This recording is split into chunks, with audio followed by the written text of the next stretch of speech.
Ya, salam saudaraku. Di kesempatan ini kita akan bahas materi yang terakhir tentang menjadi berkat bagi sesama dalam perkataan dan perbuatan tentunya. Nah, di dalam 1 Timotius pasal yang keempat ayat 12 berkata, "Jangan seorang pun menganggap engkau rendah karena engkau muda.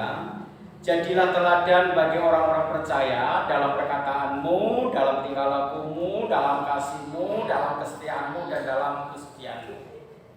Paulus berpesan kepada anak rohaninya, yaitu Timotius yang masih muda waktu itu. Dia katakan, jangan seorang pun menganggap engkau rendah karena engkau muda. Jadi ini pesan ini ditujukan kepada kita yang masih muda-muda. Tuhan mau kita ingin menjadi berkat bagi sesama dalam hal perkataan kita, dalam hal tingkah laku kita, dalam hal kasih kita, dan dalam hal kesetiaan kita dan kesucian hidup kita. Itu ayat itu yang sangat penting ya. Ayat ini yang sering saya berikan kepada anak-anak muda di gereja, karena susah untuk menjaga hal ini. Melalui hal ini orang bisa bertobat, kan begitu ya. Ini saya sharing sedikit kesaksian saya pribadi. Saya tidak mengira puluhan tahun yang lalu saya tidak pernah ngomong sesuatu kepada pemuda ini. Pemuda ini adalah orang Jawa Tengah waktu kami kuliah begitu. Saya tidak harus ngomong bla bla bla bla, tidak. Saya hanya melalui perbuatan. Dia adalah anak pemuda di sekitar kampus sana. Jadi dia adalah teman saya main bola, teman saya bermain setiap hari. Kemudian saya ajak, ayo kita nongkrong yang artinya hasil tongkrongan itu tidak sia-sia saya manfaatkan dengan sebaik mungkin. Saya ajak ke warung He, tahu He? Di Angkringan itu loh. Angkringan dikit-dikit sudah merajalela ya. Dulu adanya di Solo itu ya. Di Solo itu namanya He, hidangan istimewa kampus. Makanya anak-anak kampus juluki He, HIK gitu. Hidangan istimewa kampus. Karena apa? Nasinya itu harganya dulu waktu masih kuliah saya itu 500 rupiah. Itu nasi kucing namanya mas. Tahu makan nasi kucing ya? Pernah punya kucing? Nah kucing itu makannya kan gak banyak. Kucing itu menunya apa? Ikan asin gitu ya. Itu ya di Solo begitu. Namanya hidangan istimewa kampung. Nah, kita beli nasi kucing harganya 500 ribu. 500 ribu mahal banget. 500 ribu itu saya makan sekali dan pertama nggak akan terulang lagi. Hampir 600 ribu di ini loh. Di dekat Baliwerti itu Petra itu apa namanya kampung nelayan. Perso kampung nelayan. Anak saya kan pertama ngajak, ya yuk kita sekali-kali makan di sana. Yo makan yuk, del. Makan saya ajak anak dan pemuda gereja. Hanya anak 5 atau 6 itu. Habisnya itu 600 kurang 10 ribu. Hah? Makannya apa? Ya enak pecel gitu. Enak pecel itu sendirinya kira 10 ribu. Sekarang berapa? 6 ribu nih parah dia. Apalagi pecelnya etes gitu ya. Yang mana Tinalan dia. Pernah warung etes? Belum pernah ya. Itu masih pecelnya bagus itu. Ya, enak itu. Murah itu mas. Nah saya kaget itu ya. Tetapi nggak apa saya katakan, dok ini yang pertama dan terakhir ya dok. 600 ribu udah masak itu 1 bulan loh dok. Udah lebih lah 2 bulan.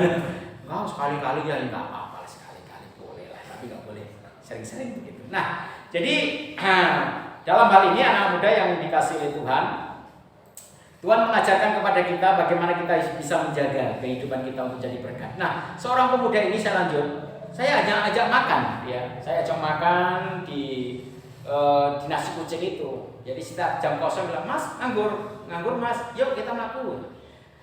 Hanya itu yang saya lakukan. Selang puluhan tahun yang lalu ketika saya lulus kuliah, waktu saya pelayan di Surabaya saya ditelepon, mas, saya sekarang kuliah. Jadi kuliah menjadi guru agama ya. Saya herannya luar biasa ya. Saya katakan demikian loh.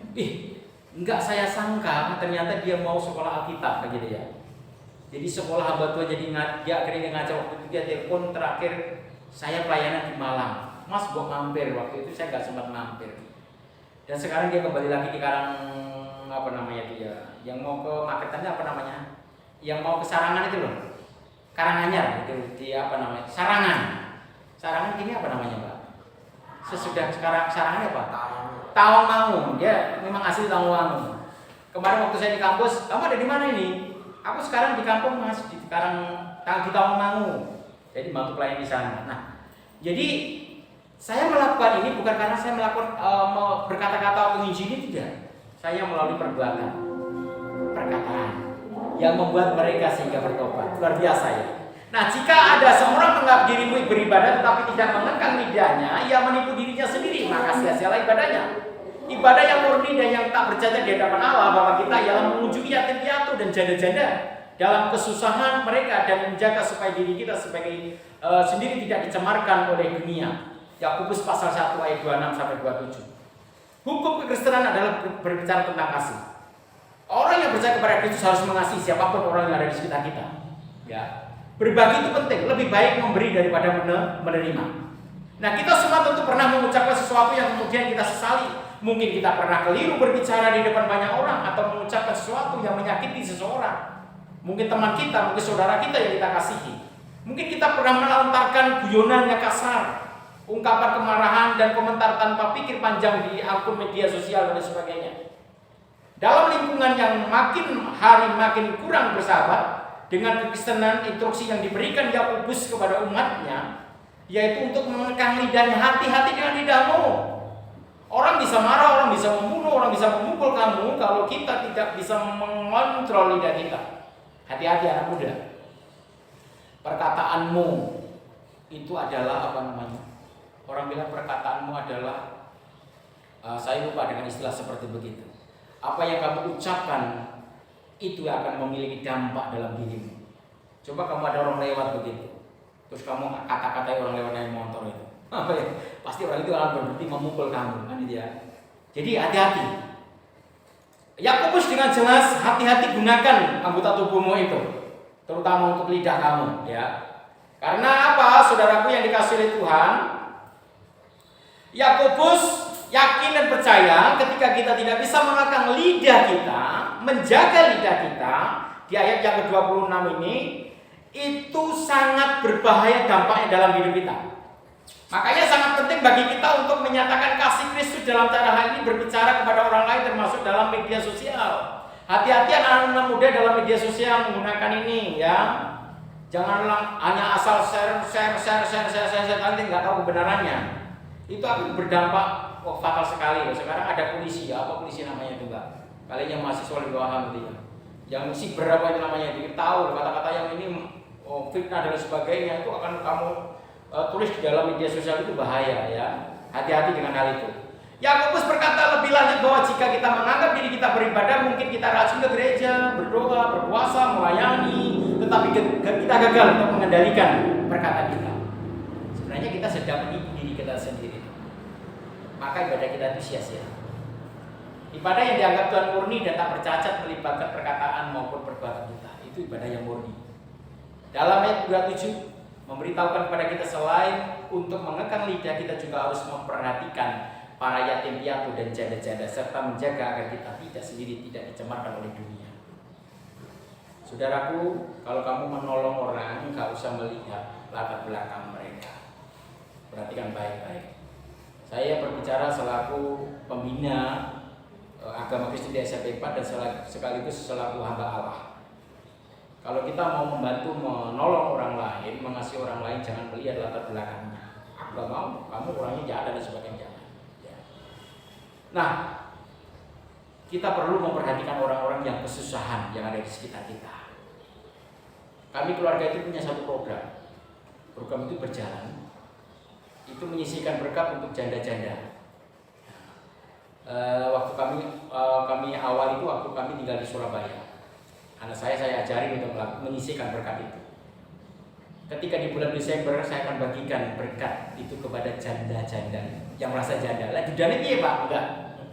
Saya hanya janda-janda yang orang yang lemah kan. Yang kalau laki-laki bapak-bapak kan kuat pasti bisa cari duit. Tapi janda-janda yang usianya yang sudah tidak produktif lagi. Kami lakukan hal itu apa?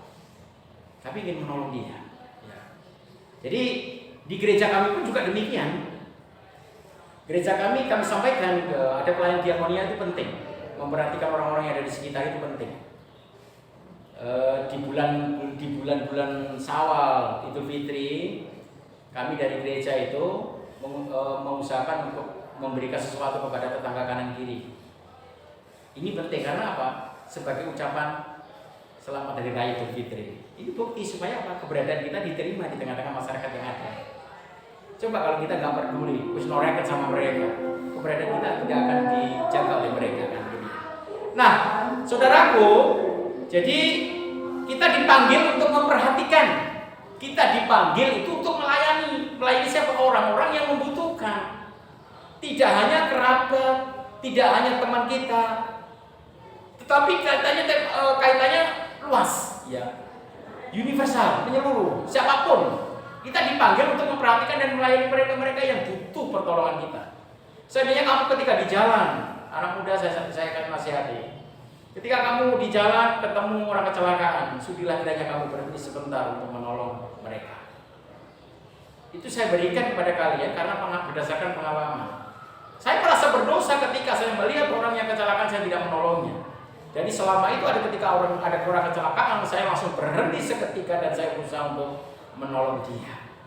Nah, perintah ini tidak mudah untuk dilakukan.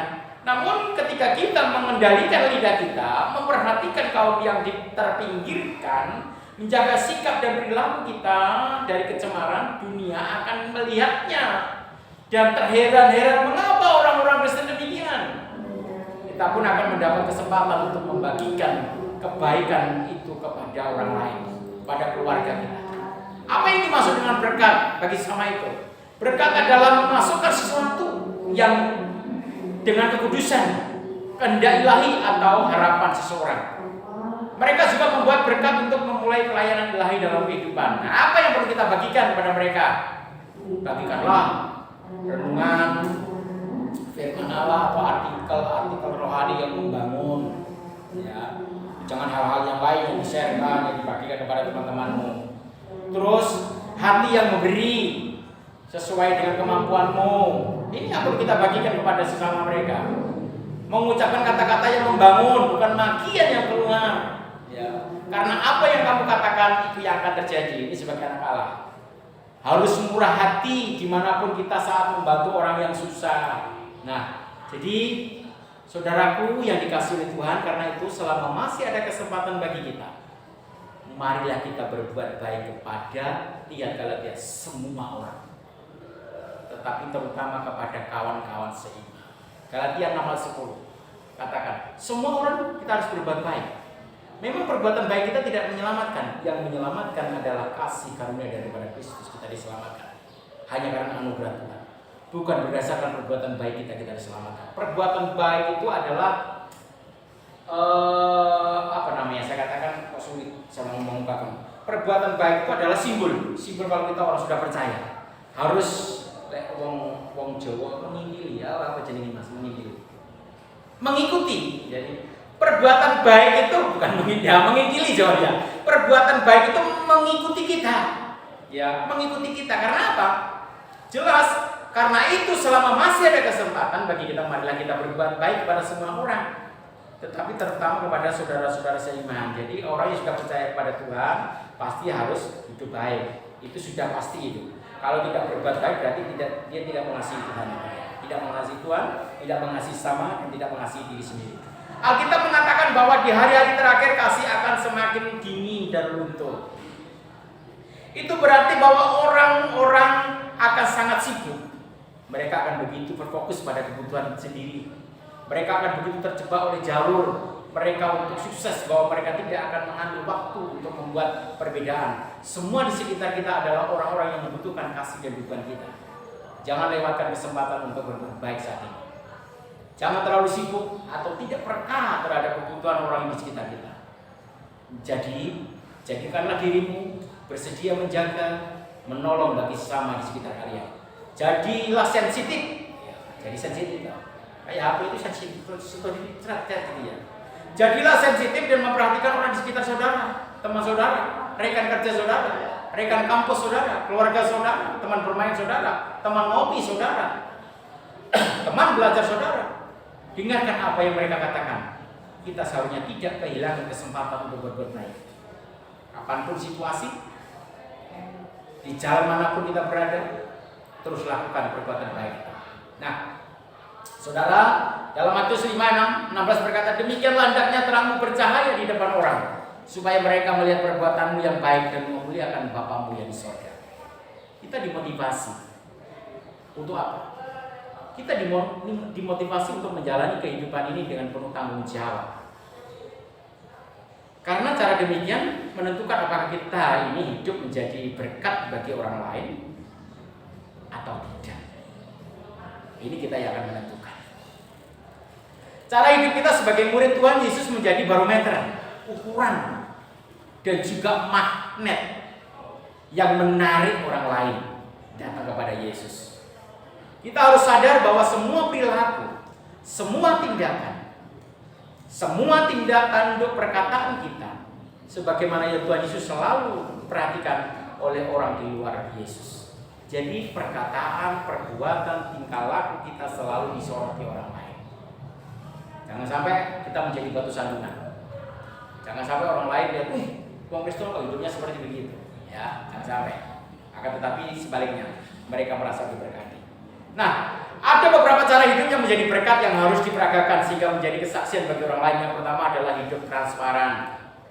Ya, Anda yang dipercaya di kampus untuk memegang keuangan harus transparan itu ya.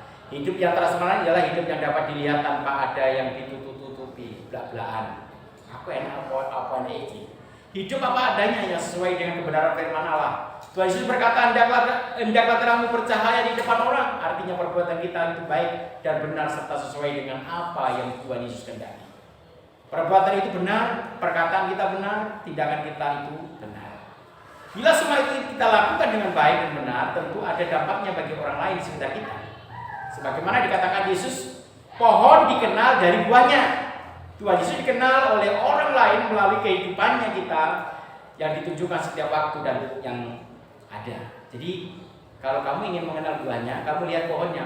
Pohon alpukat, pasti buahnya alpukat. Tidak ada pohon alpukat hasil buahnya durian. Ya, nggak mungkin toh? Nggak mungkin toh? Jelas alpukat, jelas alpukat. Nek durian ya durian. Durian berjuli alpukat. Itu salah itu ya. Jadi orang akan bisa melihat hasil buahnya. Kalau kamu hidupmu baik, akan dicontoh oleh orang lain. Ya. Kemudian perbuatan baik. Ini harus transparan. Pertama transparan, kemudian perbuatan baikmu. Setiap perbuatan selalu berdampak ganda. Ganda yang dimaksud dari perbuatan ini ialah dampak negatif dan positif. Dampak negatif ialah setiap perbuatan yang menyakiti dan melukai orang lain. Itu dampak yang negatifnya. Perbuatan yang menyakiti dan melukai tersebut terbentuk baik secara fisik maupun psikis. Tentu perbuatan yang demikian tidak disukai oleh semua orang. Namun terkadang kita juga acap kali melakukannya. Dampak yang kedua dari perbuatan kita adalah dampak yang positif yang dirasakan oleh orang. Perbuatan yang menjadi berkat bagi orang lain dimaksud yaitu kita menolong orang lain yang sedang membutuhkan pertolongan kita. Mengunjungi orang-orang yang sedang menderita di rumah sakit atau di rumah sakit atau di rumah. Kalau temanmu sakit kunjungi, ini wujud perhatian. Menolong orang yang mengalami kecelakaan di jalan, membantu teman yang sedang kesulitan dalam pekerjaan, dan masih banyak hal lain yang perlu kita lakukan sesuai kebenaran firman Allah. Tentunya perbuatan baik yang demikian akan membuat orang yang kita bantu atau tolong itu akan mengalami kelegaan. Nah, dan dengan demikian saudaraku, mereka memuliakan Tuhan, bisa percaya seperti saya bilang tadi. Dengan kesaksian, dengan perbuatan yang saya lakukan, mereka terdorong dan sehingga bisa melakukan yang terbaik. Saya terinspirasi oleh salah seorang yang saya kenal waktu itu. Ketika dia terjun dalam sebuah pelayanan di gereja, makian, caci maki itu terlontar kepada dia, tapi dia tetap sabar. Dia tetap sabar, dia memberikan keteladanan yang baik. Dan akhirnya orang yang mencaci maki, orang yang macam-macam dengan dia, saya katakan dengan kata-kata itu, mereka akhirnya sadar. Oh, ternyata tidak. Ternyata Pak Pendeta ini tidak ya. Saya kira seperti begitu. Kenapa? Orang akan melihat perbuatannya. Bapak ini sangat setia sekali. Sangat setia sekali, dia hidupnya berkenan di hati Tuhan dan sangat dekat dengan Tuhan. Jadi orang akan melihat buahnya. Silakan. Makian, caci dan sebagainya datang, tetapi Bapak ini masih bertahan, dalam sebuah makian dan akhirnya hidupnya menjadi berkah. Nah, bagaimana dengan hidupmu, anak muda? Bagaimana hidupmu di kampus? Apakah sering kata-kata kotor yang keluar dari mulutmu sehingga membuat orang lain sakit hati? Atau sebaliknya, perkataan yang kamu keluarkan itu bisa memberkati orang lain?